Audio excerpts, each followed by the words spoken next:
Making a short video on basically what's covered on your insurance for your home and your auto in case of a hurricane. This picture right here is of Hurricane Fran, which I'm very familiar with because when I used to live in Wilmington, it came right over my house. So here are some basic things about your insurance that you should be aware of. First, things are covered in a hurricane. I mean, your insurance covers you from wind damage. It's going to cover you from things flying around damaging your home, broken glass, just driving rain, all these kinds of things. I mean, most of the things are covered actually in your insurance. But there are some big things that are not. First of all, look at this picture. That's of a flooded home. Flood is not covered by your insurance, okay? It is covered by separate flood insurance, which you can get. I sell flood insurance to my clients. Fortunately around here, there's only a few areas that actually really are in floodplains, but you can buy flood insurance. It's fairly inexpensive.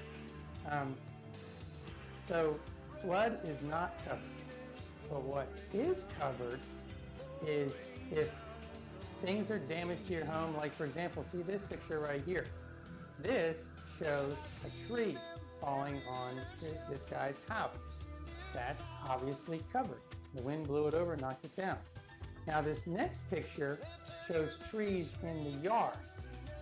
That actually is not covered. If a tree falls down, we don't insure the tree. If it just falls down, lands somewhere in your yard, that is not covered by your insurance. So basically, if the tree falls, hits the house, covered, or prevents you from getting into the house, covered, falls just on the yard, not covered. Now let's talk about your auto insurance. Now, what happens with autos is basically when a hurricane, things like that, is flooded. Believe it or not, the picture of these cars are flooded.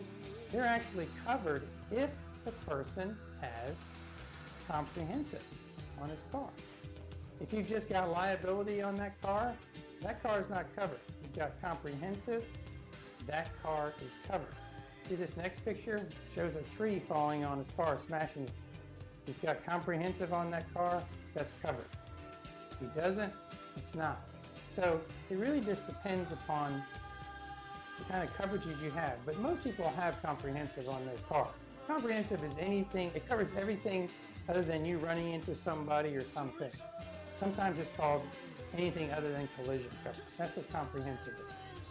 So the next thing I want to talk about is just getting prepared. See this picture right here? This guy was prepared. He actually dug a berm around his house. So at the end of this video, I'm going to post some links to some sites that are affiliated with our company that have a lot of details on how to prepare for a hurricane. So I hope this was helpful. Hope it clears up some things that are covered and not covered. And be safe.